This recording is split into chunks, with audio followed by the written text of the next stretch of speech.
ready to keep you company wherever you are.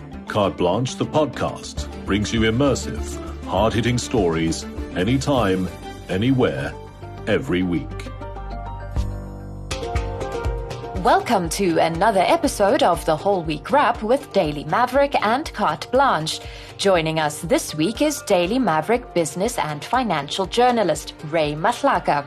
Here's what's coming your way. Another week, another blow to independent media. We send out an SOS. You know, there's been a jobs bloodbath in the media industry. I mean, since COVID lockdown times, we've lost a lot of journalists and media practitioners because print publications and online publications have closed down. Daily Maverick estimated that since COVID lockdowns, we've lost about 50% of jobs in the media industry. Comparing apples and pears, literally. The Competition Commission warns fresh produce wholesalers to stop its anti-competitive practices. Later, Ray Mahlaka tells us why he believes Transnet is about to stage the biggest turnaround in business history. And women in Soweto are saying, "Funk it, I'm walking." But first, it was a lavish affair, but now the real work begins. Now that the presidential inauguration is behind us and the fight for cabinet positions continues, we look at how the markets have responded to the government of national unity, President Ramaphosa's second term, and discover everyone from industry to ratings agencies believe we're finally on a road to recovery. It's one of my favorite people to chat to, Ray. Always a pleasure. How have you been? Good, thanks, Liz. We were just talking off air about how crazy this election cycle has been, and we're sort of nearly through to the end of it, hey? Yes.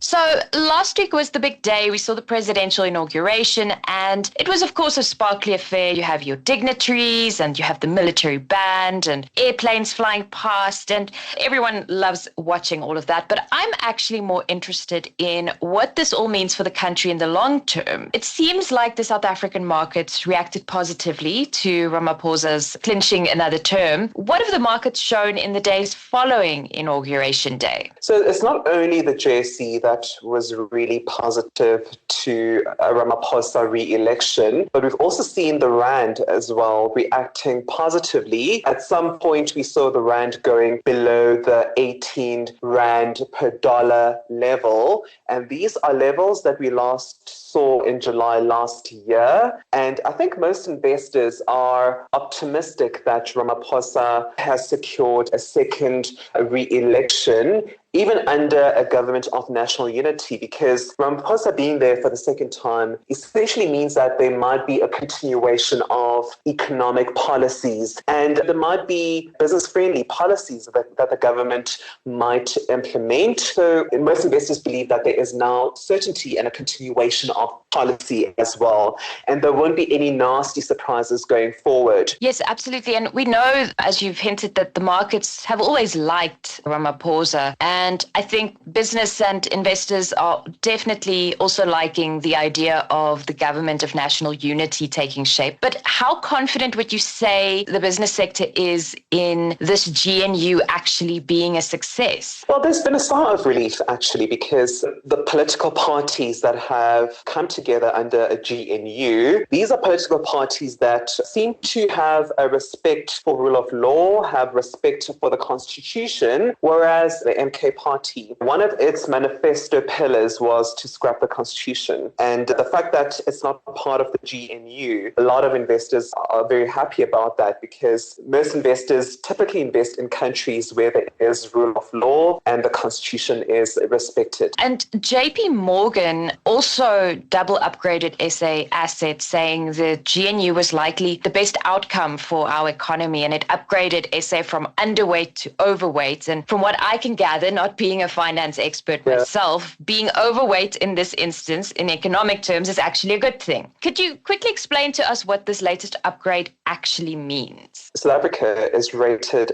as junk status by most credit rating agencies. South Africa was placed under junk status from the Zuma years. So what that meant is that credit rating agencies were essentially nervous about South Africa's economy and the ability of the government to be able to pay back debt on time because the economy wasn't performing very well and public finances have been under pressure in South Africa. And the upgrade by credit rating agencies means that they feel optimistic that conditions might be improving. The electricity situation is a bit better. Transnet seemingly has a turnaround. So all of these factors might result in public finances actually being good and allowing the government to be able to pay back its debt. So the upgrade by credit rating agencies means that they are now considering maybe to remove us out of being in junk status. But that all depends on whether the government can really move fast with economic reforms, such as completely ending load shedding, growing the economy, and actually getting our logistics operations working again under Transnet. Yes, and we'll be chatting about Transnet in a short bit. But I also want to touch on the cabinet that's yet to be formed. In last week's episode, Queenan and I discussed potential decisions around cabinet appointments, and she said that we will likely still have Enoch Godongwana as finance minister purely because it's a portfolio that you really don't want to mess with unnecessarily. So do you predict the same in that regard? And which other portfolios would you say investors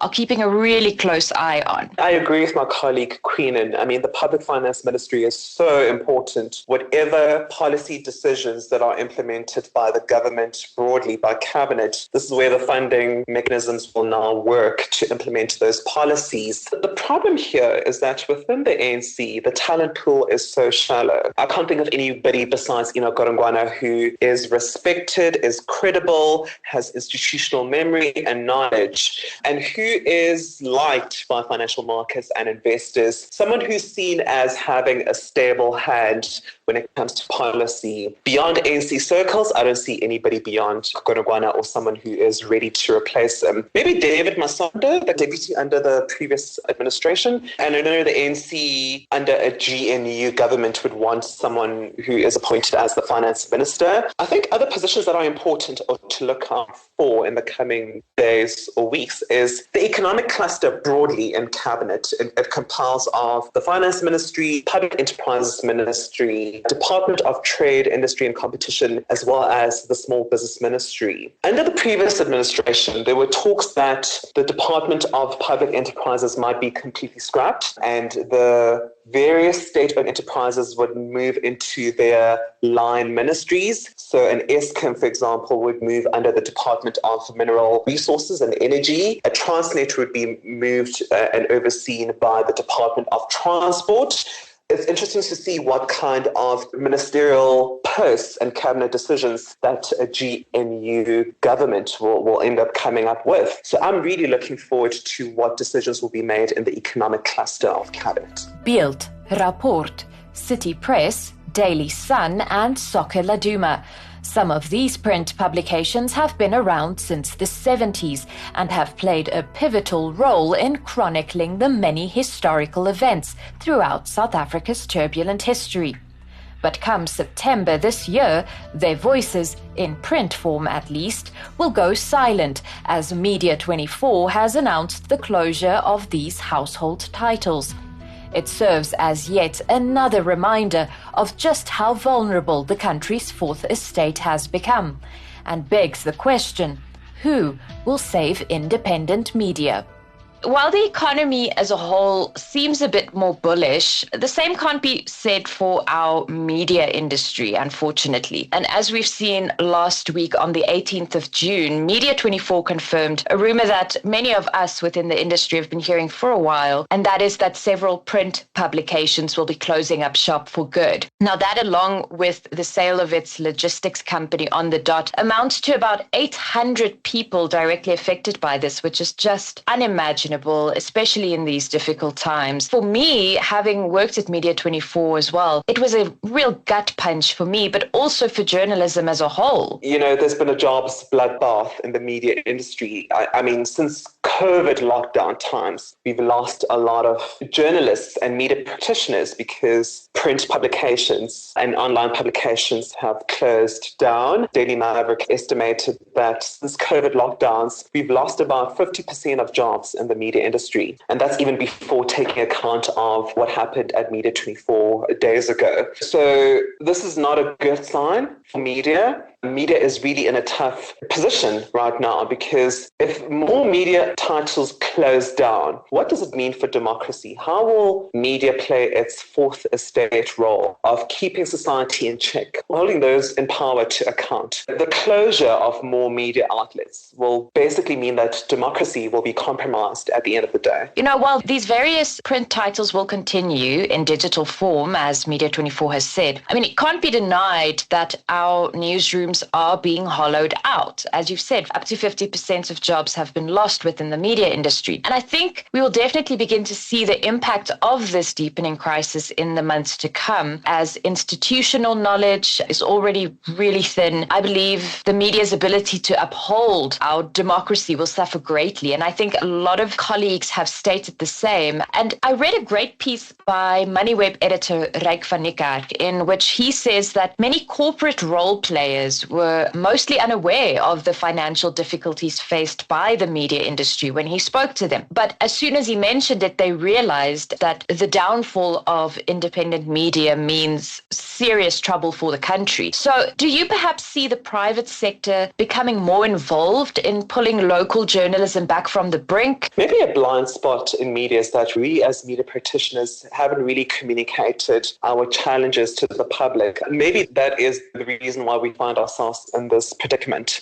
But, the problems have actually intensified circa 2009. During the state capture years, a lot of people were donating money to media organizations. But a Ramaphosa presidency and the commitment to clean up all the acts of corruption and wrongdoing resulted in people and companies and corporates believing that corruption would end, that the media's role sort of ended with exposing state capture. But corruption is still there. There are still elements of state capture happening right now in government and the public sector. So now more than ever, we need a thriving and healthy media organization that will hold power to account. So maybe now with this SOS call, with more stories about media organizations facing financial difficulties, maybe now we might get the attention of people who might help donate to media or fundraise for media. I want to kind of just end this segment with Ryk's final words in his piece, and I think it encapsulates really what we're trying to say today as well. And he writes, "I urge you, our valued community and stakeholders, to consider the gravity of this situation. Support local journalism, advocate for fair advertising practices, and engage with media entities to ensure a vibrant and sustainable media landscape." And that is really what we're all hoping for and what we all want to protect in South Africa. So here's hoping this, as you've stated, this SOS, so to speak, serves as a warning to everyone that something needs to change, because we cannot continue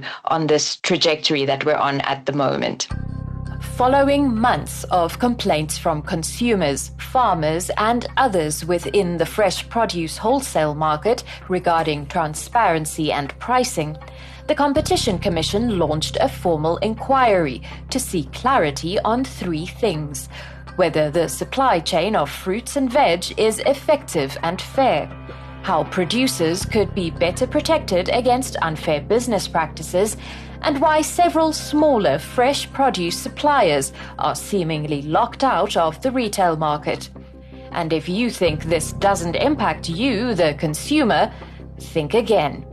Now, times are certainly tough, as we've just acknowledged, and fresh produce farmers have especially felt it in recent years. But a recent inquiry into the fresh produce market painted a clear picture of exactly where the wholesale fresh produce market is failing farmers. And by virtue, the consumer, of course. I, for one, can certainly attest to some of the findings in the Competition Commission's report. The main one being that the pricing of fruits and vegetables is not transparent. So I have no idea what I'm supposed to pay for potatoes or what I'm supposed to pay for apples. But the Commission also highlighted the slow progress in helping small and medium enterprises access the wholesale and retail markets. Can you walk us through this report and why it's so important? So over a couple of months, the Competition Commission has been receiving complaints from the public about why is food becoming expensive? And I guess the Competition Commission decided to implement a fresh produce market inquiry looking at the architecture of food pricing and what are the factors that determine food prices, because there's a whole long chain when it comes to the production of food and the selling of food. So it starts with the farmer, then the retailer comes on board by buying the food from the farmer, and the retailer then prices the food to us, the consumer. Now, a lot of people are complaining that the many petrol price increases over the past 2 years or so have resulted in food prices becoming expensive. And we do know that there is a direct relationship between petrol price increases and food price increases as well.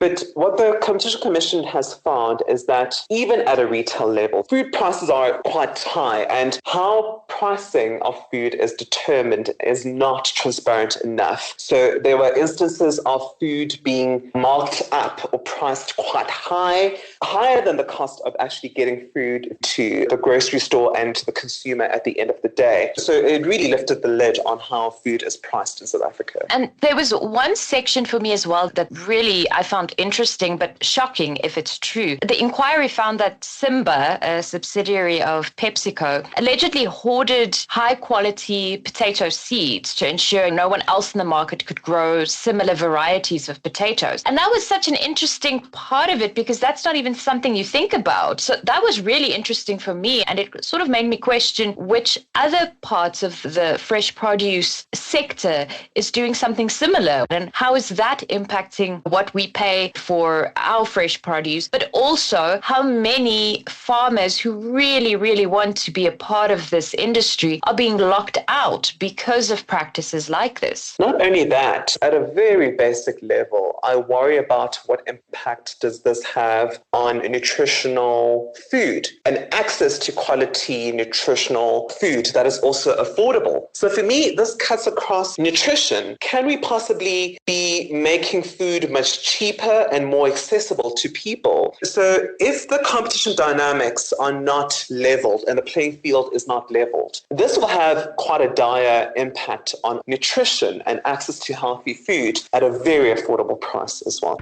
There seems to be a big cleanup at South Africa's struggling rail, port and pipeline company. Just this past weekend, Transnet issued disciplinary charges against National Ports Authority CEO Pepi Selinga for her alleged involvement in a 300 million rand tender to upgrade a fence at the port of Carte. A number of other managers at the Port Authority are also expected to face similar charges. Meanwhile, the state-owned enterprise continues to fill executive seats, the latest being new Chief Operating Officer Solly Letswalo. So, what does this all mean?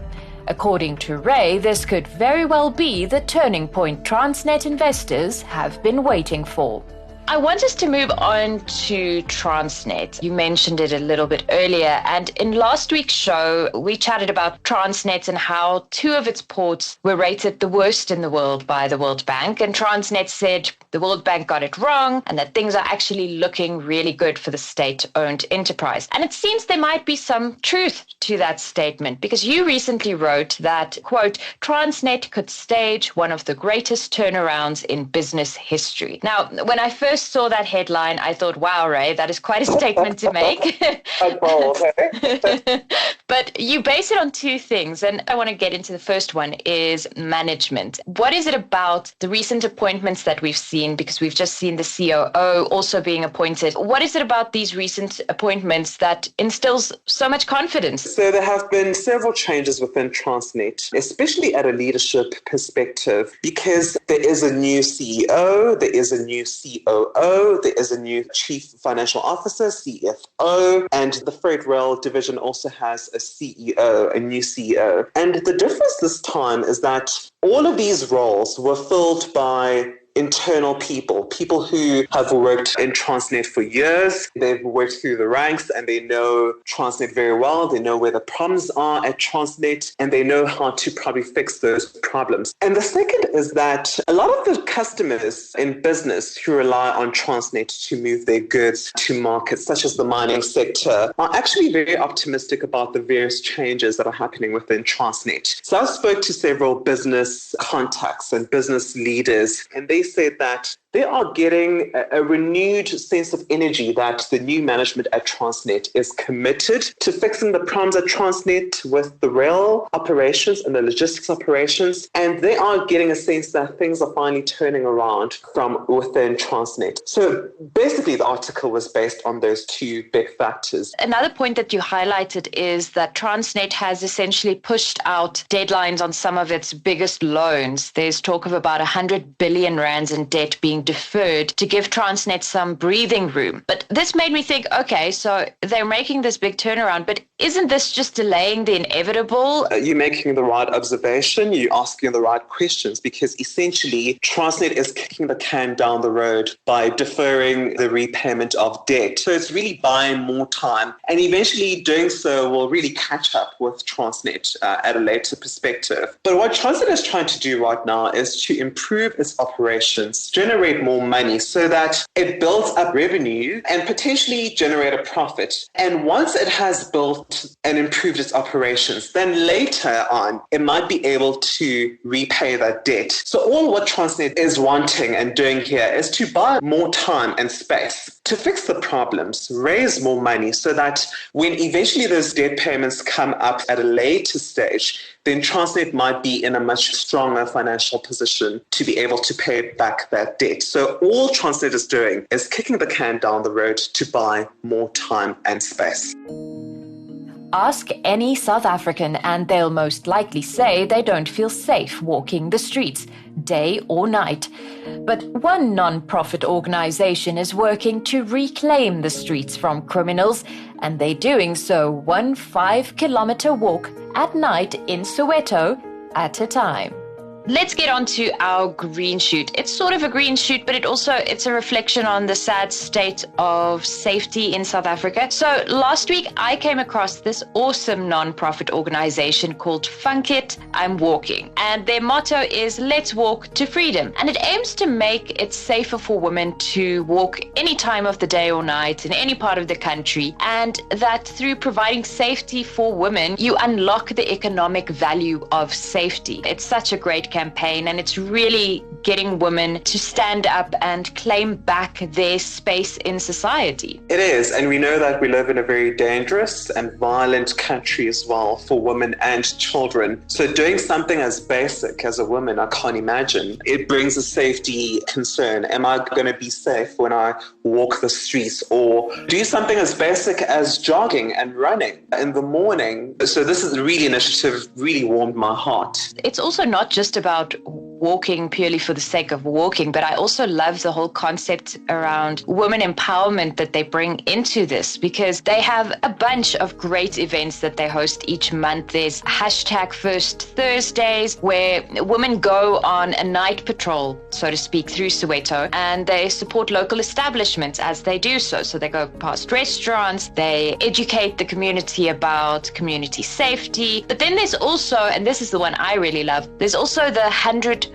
or 100 by 100, I'm not quite sure how you say it, where women are able to walk with a mentor or someone they find inspiring. And then it's a 5-kilometer walk, and then they exchange knowledge and stories and experiences. And in that way, they reclaim their right to walk freely at night, but then they also empower each other by helping each other unlock their potential, really, by sharing stories and life lessons. And it's also about building community as well. As humans, I think we are social beings. But also South Africa does not really have a strong nighttime economy because of safety concerns. So if we can get safety concerns addressed, that might even unlock a nighttime economy, because my biggest bugbear is that most amenities in South Africa shut down by 6 p.m. and 7 p.m., whereas in other countries, the economy keeps pumping even at midnight. So this initiative really has the opportunity to really unlock a thriving nighttime economy, especially for South Africa. Absolutely. Ray, this has been such a fantastic chat. Thanks as always for really helping us understand some of the political developments, I think, in rands and cents terms, because I think that's often what's lacking. So thank you again for bringing those insights. I always appreciate it, and it brings such depth to these stories that we follow. So thank you very much. Always lovely to be with you, Liz. Awesome. Have a safe and happy week. Thank you so much. Thanks for listening. Catch us again next week for another Whole Week wrap. Until then, why not join the conversation on Twitter, Facebook, and everywhere else? We always love hearing from you.